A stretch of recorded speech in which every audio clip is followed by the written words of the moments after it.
qui marchent comme ça sont dans la rébellion. Peu importe les arguments qu'ils peuvent avancer, ils sont dans la rébellion. Et Dieu ne peut pas les bénir. C'est pourquoi leur ministère n'avance pas. C'est pourquoi tout ce qu'ils font n'avance pas. Ils commencent avec toute la flamme, tout le feu, mais ils s'éteignent aussi rapidement. Pourquoi? Parce que Dieu n'est pas dans la rébellion. Dieu n'est pas dans la rébellion. Nous venons de lire un texte dont le chapitre nous a compliqué. Dans ma version crampon, c'est Nombre chapitre 17. Louis II, je crois, c'est chapitre 10. Chapitre 17, à partir du verset 10. Et ainsi de suite. Quelle est l'histoire?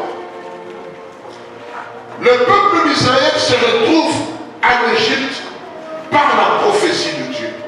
J'aime beaucoup insister là-dessus. Dieu avait déjà dit à Aaron que ton peuple ira en captivité. J'aimerais dire en passant que toutes les difficultés, les épreuves qui viennent dans ta vie ne viennent pas nécessairement du diable. Il y a des chemins obligés par lesquels nous devons passer. Parce que la meilleure école de Dieu, le meilleur endroit pour connaître le Seigneur, pour découvrir le Seigneur, c'est le chemin du désert. Parce que le peuple n'a jamais connu Dieu comme lors de leur passage dans le désert. Ça fait mal. Ça torture. On se sent humilié, abandonné. D'ailleurs, le désert, je dis mon désert, tout qui dit rejeté, abandonné. Amen.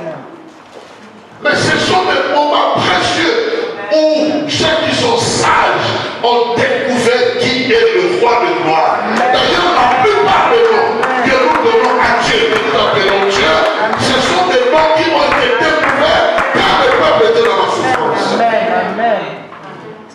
Et la Bible dit, parce que Dieu avait besoin d'un peuple qui va le louer, qui va le servir. Il fallait qu'il amène ce peuple sur un chemin qui le permettra d'enlever tout autre Dieu sur la face de la terre, dans son esprit, pour que ce soit un peuple totalement acquis à l'éternel. Amen. C'est pourquoi Dieu a permis. Mais pour y arriver, Dieu passe par n'importe quel chemin. Il peut utiliser tes amis, il peut utiliser tes ennemis. C'est pourquoi parfois, il ne faut pas prier pour la mort de tes ennemis. Il faut demander à Dieu d'ajouter encore des ennemis. Parce qu'il y a une option qui est morte seulement si tu es enfant des ennemis. Est-ce que je parle à quelqu'un? Vous n'avez jamais vu des gens, les ennemis sont des agents secrets de Dieu. Parce que les ennemis nous aident à aller de l'avant. Les ennemis nous aident à marcher dans la crainte de Dieu. Les ennemis nous aident à marcher dans le respect des choses de Dieu. Les ennemis nous aident à avoir peur de faire le péché. Les ennemis nous aident beaucoup. Que Dieu bénisse tes ennemis dans le nom de Jésus. Qu'il les multiplie dans la foi. Quelqu'un peut dire amen.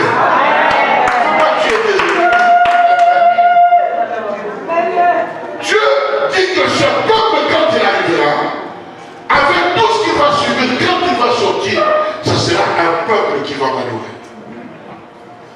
Parce qu'il fallait qu'il l'amène dans un pays qui était dirigé presque par un Dieu, un pays qui était économiquement, militairement très puissant, un pays où, ben voilà, Dieu a permis même qu'au départ, qu'il puisse aller, n'est-ce pas, dans la gloire, parce que Joseph était reconnu là-bas, il avait une très grande position. Quand ils sont partis dans la paix, dans la joie. C'est pourquoi nous devons très bien lire les Écritures. Je ne vais pas entrer dans ce domaine-là. Le peuple de Dieu n'a pas passé encore 430 ans dans la souffrance. Non. La persécution, l'esclavage a commencé quand Moïse est né.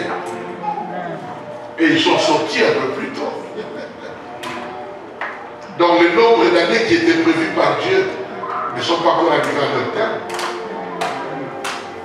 Quelqu'un peut dire Amen. Amen. Mais ce qui nous intéresse ici, c'est quand ils sont sortis. Bien aimé, ce n'est pas tous ceux qui sont avec nous qui sont avec nous. Ce n'est pas tous ceux qui marchent avec nous qui sont avec nous. Ce n'est pas tous ceux qui nous acclament qui sont avec nous. J'ai appris à ignorer, pas déconsidérer, mais à ignorer les acclamations des gens. Parce que la plupart des gens qui m'ont fait du mal à ma vie, ce sont des gens qui m'ont beaucoup acclamé. Amen, amen, amen. Est-ce que je parle à quelqu'un? Tout regard à Dieu, considère Dieu, attache-toi à Dieu, ne t'embrouille pas par les acclamations. Parce que les acclamations poussent à une porte de la rébellion et terminent par te pousser à la rébellion. Et quand ils sont sortis, il y avait des ramassis qui sont sortis avec eux. Il y avait des hypocrites qui sont sortis avec eux. Il y avait des gens qui sont sortis avec eux parce qu'ils devraient sortir. Mais en réalité, leur cœur et leur pensée étaient encore attachés à l'Égypte. Et dans toute la marche, leur souci était toujours de vouloir découvrir une erreur dans le leader. Pour que cela leur serve d'argument afin de satisfaire leur part. Mais heureusement, Dieu ne regarde pas toujours à ce que nous faisons, nous disons, mais il regarde aux vraies intentions de nos cœurs. Ce n'est pas qu'ils voulaient corriger Moïse, mais ils étaient contents de cela pour qu'ils puissent s'en servir pour leurs besoins. Quel était leur besoin? Leur besoin était de rester en Égypte. Parce qu'ils ne comprenaient pas jusque-là que c'est Dieu qui les faisait sortir. Au lieu de regarder Dieu dans Moïse, mais ils voyaient toujours Moïse. Et à chaque fois qu'il y avait un manque d'eau, un manque de la nourriture, quelque chose, ils en profitaient pour pouvoir envenimer tout le peuple et dire pourquoi tu ne nous avais pas laissé en Égypte. On était en paix un peu là-bas, malgré l'esclavage, on mangeait, on buvait, il y avait de la viande et tout. Tu nous avais où? Et Dieu donnait toujours une solution. Dieu donnait toujours une solution. Alors un jour, parce qu'il ne venait pas se soumettre à l'autorité établie, il y a une bande de gens que nous avons encore jusqu'aujourd'hui, les Corées, les Tatars et les autres, vont aller parler à l'autorité établie. Ils vont dire, est-ce que Dieu, est-ce que ce Dieu-là ne parle que par toi? Est-ce que ce Dieu ne parle que par le passage de Joseph? N'est-ce pas que ce Dieu parle à tout le monde? Cette phrase est encore plus forte aujourd'hui. Pourquoi? Maintenant que le Saint-Esprit vit en nous. Parce qu'à l'époque, le Saint-Esprit ne vivait pas dans l'ordre.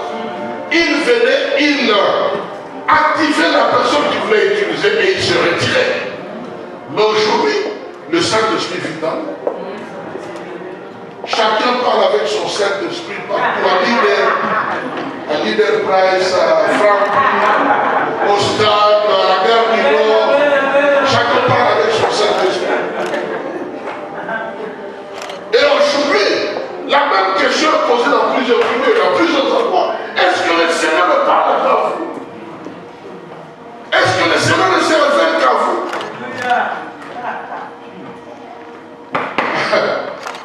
Vous savez, la lecture de Dieu des choses est différente de notre lecture. En fait, quand tu vois les actions, les agissements de Moïse, tu diras que c'était un homme très nerveux, un homme impatient. Mais la Bible dit qu'il n'y avait pas un homme aussi patient que Moïse. Donc il faut le voir la diffusion de la patience. Alors il dit, ok, vous dites que Dieu parle par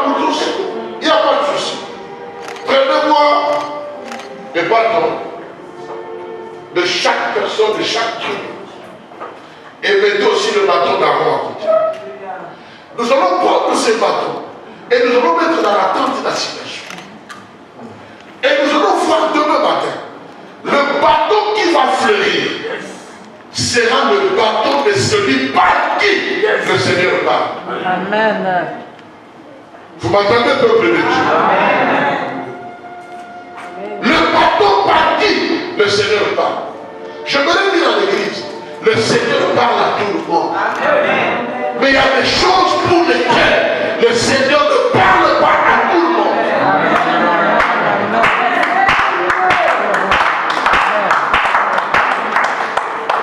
Les choses concernant ce ministère, les choses concernant cette œuvre, Dieu ne peut pas te parler sans avoir parlé et indiqué à son serviteur. Amen. Je vous avais appris hier que les apôtres de 12 avaient des disciples tout autour de lui. Mais quand il remettait la clé pour la direction de l'église, il a dit, tu es Pierre, sur cette pierre je bâtirai mon église. Et les portes de ce jour des morts ne prévaudront point contre elle. Et il dit, tu es Pierre. C'est sur cette pierre que je bâtirai mon église. Et il va continuer, il dit, je te donnerai les clés. C'est que tu dénieras. Il les disait en présence de tous ceux qui étaient baptisés dans le Saint-Esprit. Vous m'entendez, votre Dieu? Il les disait en présence de tous ceux qui étaient baptisés dans l'Esprit, qui parlaient en langue, qui ont vu tous les miracles que Jésus a fait. Mais il les disait à leur présence. Parce que Dieu, dans sa façon de fonctionner, n'établit jamais deux personnes. Je suis désolé. Désolé. Ce n'est pas le système de collège, nous dirigeons en collège. Tout ce qui est dirigé en collège finit par s'éclater. J'en ai vu partout, je suis passé.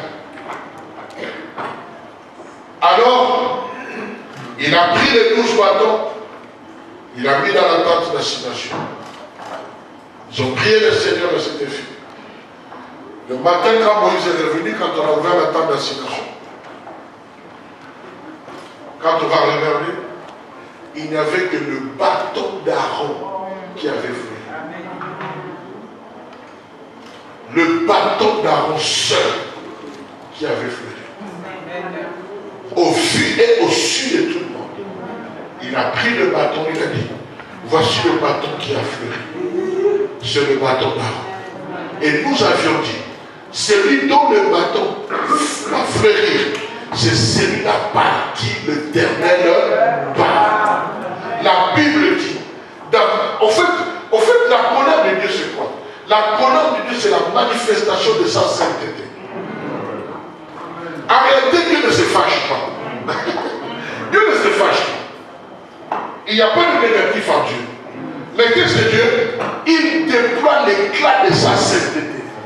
Quand il déclare les portes de sa sainteté, tout ce qui est impur ne supporte pas cette présence et ainsi comme étant la colère de Dieu. La Bible dit que la terre a ouvert sa bouche et a englouti tout ce qui était dans la rébellion. Parce que Dieu ne supporte pas la rébellion. Moïse, qui était pour eux un libérateur, était devenu pour eux un messager cruel. Pourquoi? Parce qu'ils se sont rebellés contre l'autorité établie. Bien-aimés dans le Seigneur, nous devons faire attention à la rébellion. L'église, vraiment que Dieu te bénisse. Ça fait peut-être plus de 30 ans que je prêche, mais je ne me souviens pas combien de fois j'ai entendu une prédication où je fais un séminaire sur la rébellion, je ne m'en souviens pas. Il y a trop de séminaires. C'est l'option pour le mariage, l'option pour le célibat, l'option pour l'argent, l'option pour je ne sais pas pourquoi, la guérison miracle, prospérité, et tout le monde ne parle pas de la rébellion. De tous ces gens qui se sont rebellés de leur père. Mon grand frère est là, ma petite soeur est là, un autre grand frère est là, un autre petit frère est arrivé. Même le frère Ondo est derrière. Ils peuvent dire tous ceux qui se sont rebellés contre moi. Personne n'est reçu dans son ministère. Certains ont complètement fermé. Pourquoi? Parce que Dieu ne supporte pas la rébellion. Hier, je vous avais posé la question pour ceux qui étaient au cours. Si papa se comporte mal à la maison, prenons ce cas. Est-ce que les enfants vont s'asseoir pour suspendre le papa? Maintenant, vous allez faire entrer qui dans la chambre de main. C'est pourquoi je parlais du principe de l'autorité graduelle. Parce que le pasteur a aussi son père. Quand il y a quelque chose qui ne va pas, je ne veux pas toucher à l'autorité établie. Je vais aller voir à la rigueur son père. Parce que lui, il a autorité sur lui. Il peut lui dire c'est moi et pas. La Bible dit, est-ce que la nature ne vous enseigne pas? Ce que nous ne faisons pas dans nos maisons, dans la nature, nous voulons le ramener ici à l'église. Il n'y a pas de démocratie à l'église. Pas de démocratie. Ici, c'est la volonté de Dieu. On appelle ça la théocratie. C'est l'expression de la volonté de Dieu. On obéit à la volonté de Dieu. Il n'y a pas d'émancipation de la femme dans l'église. Il n'y a pas de démocratie dans l'église. Également, il n'y a pas aussi la dictature dans l'église. Est-ce que je parle à un peu? Est-ce que je parle à un peu? Ici, c'est Dieu qui s'exprime. Quand on est dans une église bâtie et dirigée par un véritable olivier, c'est-à-dire un véritable appelé de Dieu, on ne touche pas à leur état. On ne parle pas de son mal, même pas dans sa chambre. Parce que c'est la rébellion. Le rejet de l'autorité. Le refus de l'autorité. La révolte contre ce que l'autorité a établi ou est établi. C'est une rébellion. Vous savez, Aaron et Myriam sont des aînés de Moïse. Ils sont le même père et le même mère, mais ils sont plus âgés que Moïse. Alors, Dieu va appeler Moïse et il va lui donner la loi. Il dit, voici la loi. Il a vu une main qui écrivait sur une pierre les 10 lois, les 10 commandements. Et après, il y avait un certain nombre de lois sociales, culturelles et traditionnelles. Dans le dehors des 10 lois, il y a plusieurs autres lois, n'est-ce pas, qui régissaient plutôt le peuple d'Israël. Par rapport à leurs mœurs, par rapport à leur comportement, par rapport à leurs attitudes. Quand vous allez dans les livres de Lévitique, vous allez voir toutes ces lois-là. Et parmi ces lois-là, il était interdit, n'est-ce pas, à un Hébreu de pouvoir épouser une femme étrangère. Et du coup, un jour, Moïse, parce que cette loi, on appelait la main de Moïse, elle existe aujourd'hui. Mais il s'est fait que Moïse va aimer une fille éthiopienne. Et quand il a aimé cette fille éthiopienne, comme Myriam et Aaron n'avaient pas la révélation que la vie d'un homme de Dieu, c'est une vie mystique. Amen. Vous comprenez? La vie de l'homme de Dieu, c'est une vie mystique. Hier, je vous ai donné quelques extraits qui montrent que ce qui est un péché pour tout le monde, dès que cela est touché par l'homme de Dieu, par révélation, c'est plus un péché. Je vous ai montré dans la Bible. C'est la loi de Moïse qui est interdite. Mais lui-même Moïse, quand il voit cette fille éthiopienne ou cette femme éthiopienne, il va s'approcher d'elle. Alors Myriam et son frère se sont appuyés sur la loi pour pouvoir murmurer, je dis bien murmurer seulement contre Moïse. La Bible nous dit, parce qu'ils ont murmuré contre Moïse, Dieu a frappé Myriam de lèpre. Parce que si tu ne sais pas bénir le Seigneur pour l'autre, tu ne sais pas te réjouir avec l'autre, tu vas laisser la place à l'envie. Et l'envie va t'amener dans la désobéissance du programme. On va préparer parce que la sœur Nicolette va se marier. Non, moi je ne veux pas. On va faire ceci pour les jeunes. Moi, je ne serai pas là. Et des personnes comme ça, comme je dis, au lieu de le faire soi-même, il va influencer d'autres.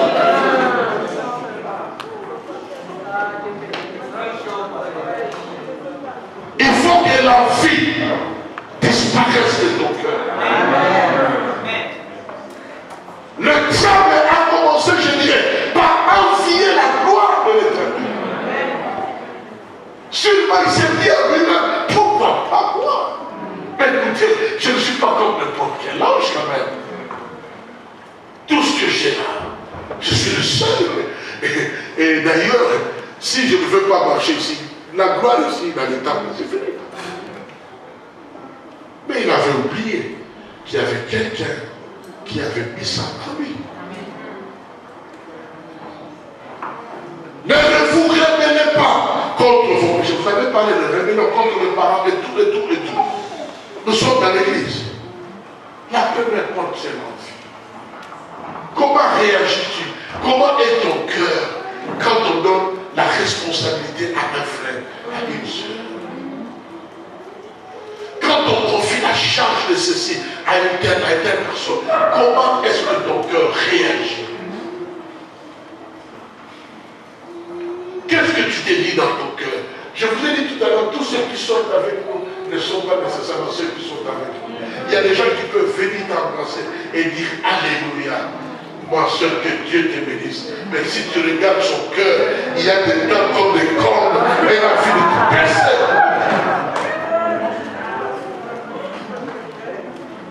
Ça doit être arraché de nos cœurs. Parce que le cœur est... La Bible dit, prends soin de ton cœur. La Bible dit, garde ton cœur plus que tout. Parce que c'est de là que viennent les mauvais choses. Beaucoup de chrétiens sont bien, paraissent bien, gentils, toujours souriants, ainsi de suite, mais avec un cœur pourri.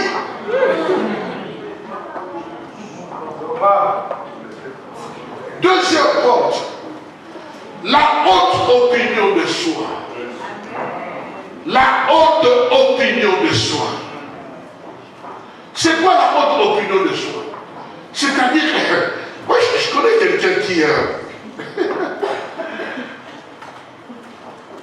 si vous invitez à prêcher, il ne vient pas.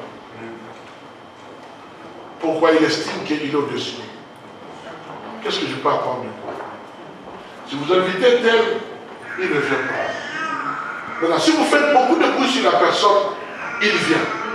Il ne vient pas pour recevoir, mais il vient pour observer. Et à la fin, il vient vous dire, vieux de gars là, il faut qu'il apprenne encore beaucoup. Lui est au-dessus de tout le monde. Des gens qui n'écoutent plus les autres, qui n'écoutent que les Saint-Esprit. Oubliant que le Saint-Esprit parle au travers des autres. Moi, je me vieux qui sont là, je les écoute. Vieux, qu'est-ce que tu penses? Est-ce que je peux aller ou pas? S'il me dit non, attends, je ne veux pas. Je ne parle pas. Je ne parle pas. Il faut écouter les autres. Il faut être là. La Bible dit que l'humilité vous fasse regarder les autres comme étant supérieurs. C'est-à-dire, ils ne sont pas nécessairement supérieurs à toi. Mais l'humilité, cette attitude de cœur, te pousse à dire que non, je peux apprendre de lui, je peux savoir de lui, je peux être servi par lui. Mais quand tu as une autre opinion de toi, c'est moi qui suis au-dessus, c'est moi qui prie plus que, c'est moi qui ai le miracle plus que, c'est... Amen. Amen. Amen. C'est une bonne nouvelle à la nouvelle. Tu dois briser cet esprit dans ton cœur. Il y a des témoignages que je peux donner, mais parfois j'ai peur de donner parce qu'on ne sait jamais où on est. On peut se retrouver en face du cousin de la personne. Et s'il n'a pas de maturité, on ne sait jamais. Mais j'ai vécu dans mon histoire, dans mon ministère, une situation triste, plusieurs ans. C'est pourquoi j'ai écrit mon livre 40 coups moins 1, et je n'ai même pas fini de l'écrire. Il y a tellement de choses à écrire. Il y avait un frère que j'aimais beaucoup. Je l'aimais beaucoup. À chaque fois que je sortais en mission, quand je revenais, je ne manquais pas de lui prendre une chemise à Paris, une chaussure. Et si on me bénissait, bon, maintenant Paris a changé, mais à l'époque, quand je venais, quand on me bénissait, entre guillemets, quand les gens nous faisaient du bien, je rentrais parfois avec 2 valises, des cravates, des chemises, des costumes. Bon, je ne sais pas qu'est-ce qui est arrivé à Paris.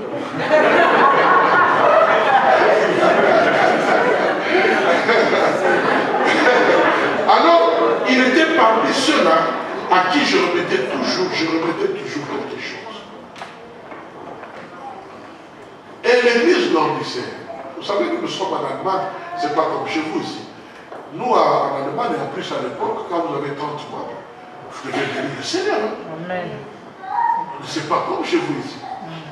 En Allemagne, si tu es rassemblé de 30 personnes et qui viennent tous les dimanches, il faut vraiment bénir le Seigneur. Amen. Moi, j'aimais le faire de tout mon cœur. Bien aimé, je vais te donner un conseil. Ne te ligue jamais contre celui qui pense toujours le bien pour toi. Amen. S'il faut écrire ça quelqu'un. Ne te mets pas dans une association de gens qui parlent mal d'une personne, qui lui pense toujours le bien pour toi. Il n'y a rien de très dangereux que de se heurter au bon cœur d'une personne. Je lui faisais le bien, beaucoup de bien. Et il prenait soin de l'œuvre quand je n'étais pas là, je lui laissais l'œuvre. Oh, mais quand il restait, il commençait à se dire, vous voyez, l'apôtre a tel don. Mais moi aussi, c'est parce qu'il ne me donne pas l'opportunité. Moi, mon don fonctionne plus que le sien. Tu vois, lui, s'il prie pour toi, tu peux guérir après 2 jours. Mais moi, si je prie, c'est chaque place. Ah, il parle allemand, mais moi, je parle allemand plus que lui. Et c'est-à-dire, du coup, je ne sais pas pourquoi, il se comparait toujours à moi. Et moi, j'étais innocent. Tout le monde me dit, je mourrais à cause de mon bon cœur. Je n'imaginais pas, je ne pouvais jamais imaginer ça là-bas. Et petit à petit, comme Dieu ne supporte pas l'esprit de la rébellion, il a commencé à influencer un groupe. Quelques sœurs, quelques frères. Je vous dis, c'est une histoire triste parce que j'ai beaucoup aimé ce frère. Et je sais que ce n'est pas lui non plus, mais c'est le diable. Alors il a influencé un groupe derrière nous. Et ce groupe voyait maintenant comment influencer tout le monde pour faire ce qu'il voulait faire. Alors, petit à petit, les choses, j'avais le parfum de ce qui se travaillait tout autour de moi.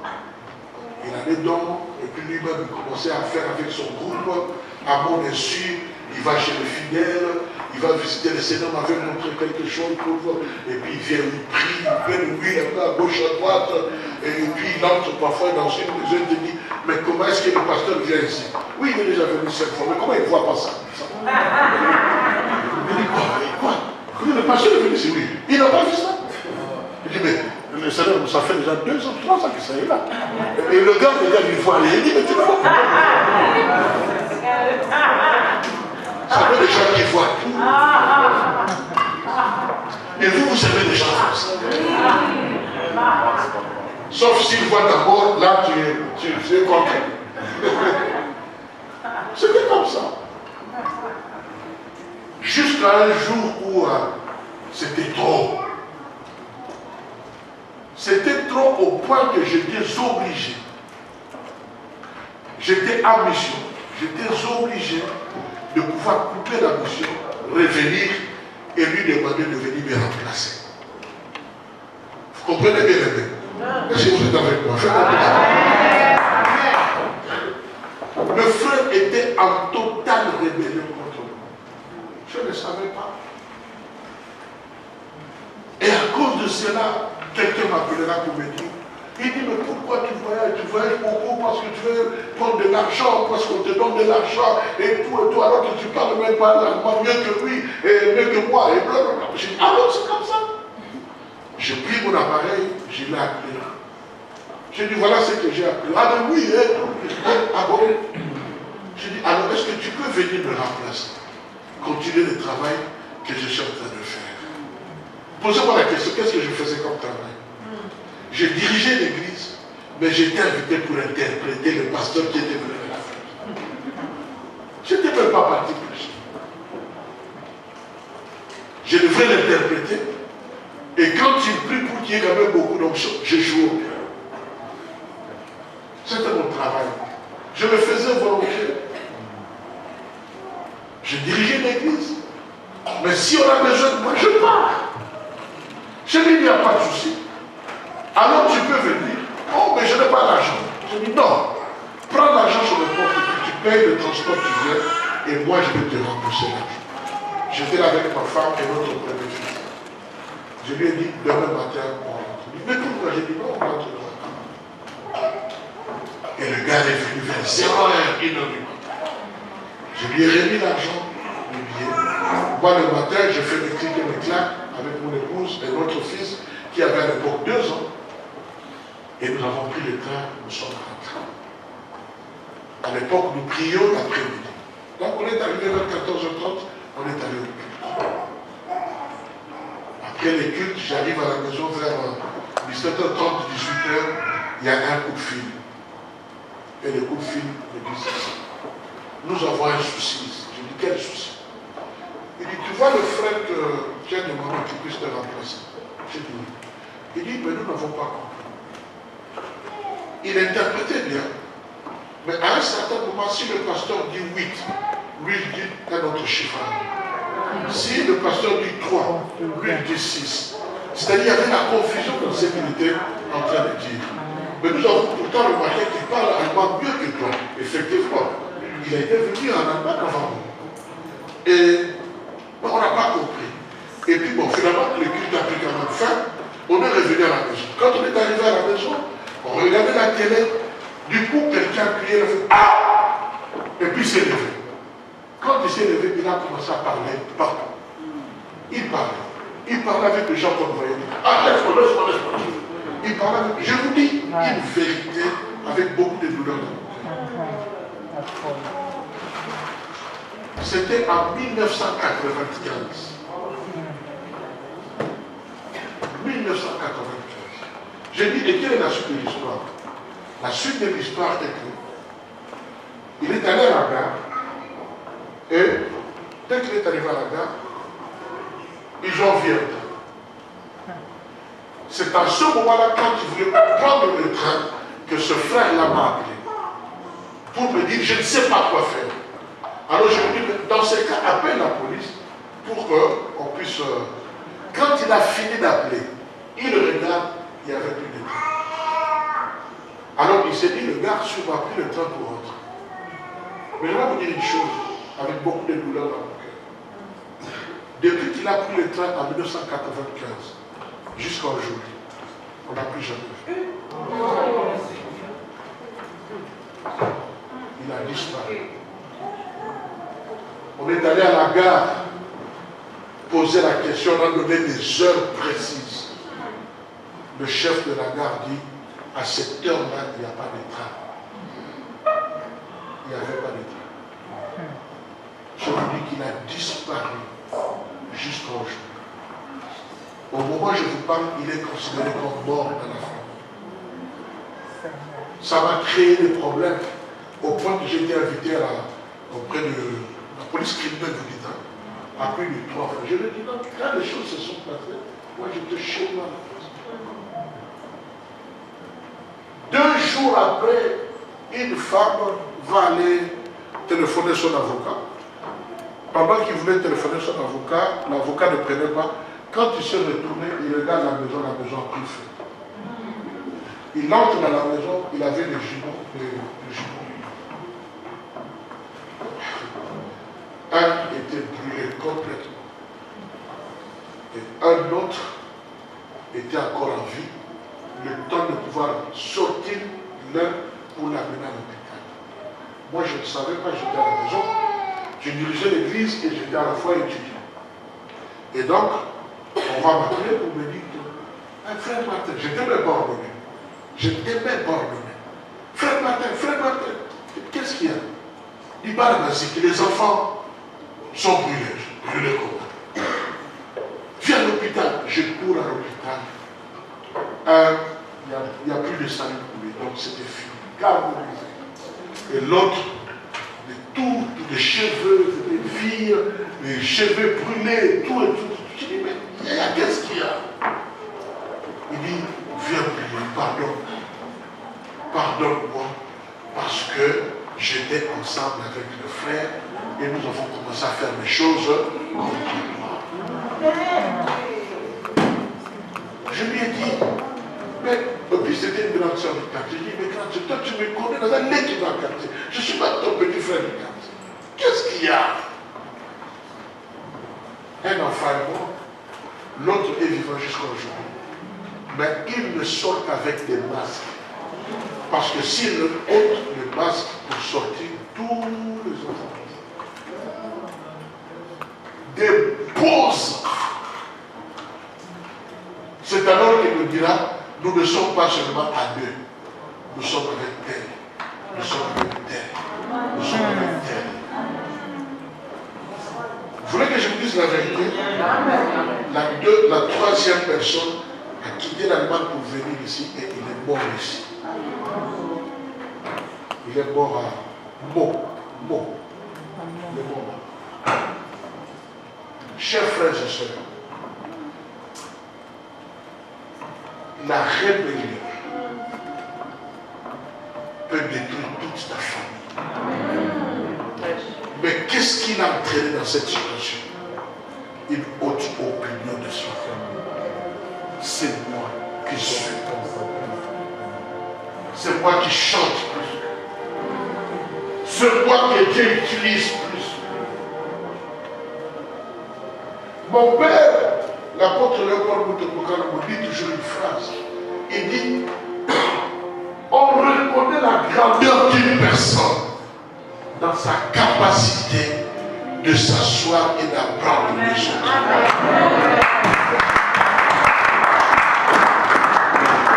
Il n'y a personne qui connaît tout. Je peux vous dire sincèrement, par la grâce de Dieu, pardonnez-moi, ne prenez pas ça du côté négatif. J'ai dans mon sac 8 diplômes. Je connais beaucoup de choses. Mais il y a des choses que je ne connais pas.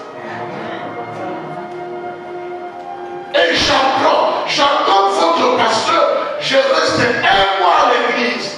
Et ce sont mes fils qui prêchent. C'est pourquoi je ne suis pas surpris. Je suis comme ça. Au point qu'on va dire, mais Martin, tu as souffert pour cette œuvre. Et tu les laisses comme ça. Et quelqu'un qui a souffert, qui a eu 40 voisins, toi tu vas t'élever pour rien. Pour juste gratuitement comme ça, même s'il y avait des gens pour vouloir te révéler, tu vas détruire l'avenir de tes enfants.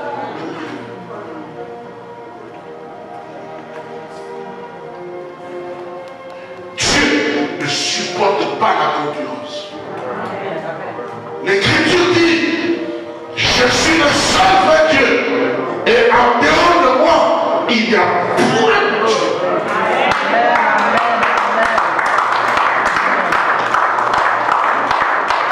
Troisième point, je ne veux pas beaucoup commenter, c'est quand on décide délibérément de désobéir. La désobéissance volontaire te fait entrer dans la rébellion. Pourquoi se révolter contre un programme ou un ordre qui fait avancer l'église ou la famille? Pourquoi? Si ce n'est que la sorcellerie. Est-ce qu'il y a un tel programme? Ça coûte de l'argent. Mais est-ce que nous ne sommes pas bénis? Qui peut payer, si Dieu nous donnait la facture de ces 3 jours, qui serait capable de pouvoir la payer? Mais pourquoi quand il y a un programme de prière, de retraite, où nous voulons acheter un bâtiment, pourquoi tu dois nécessairement t'opposer? Tu as la liberté de dire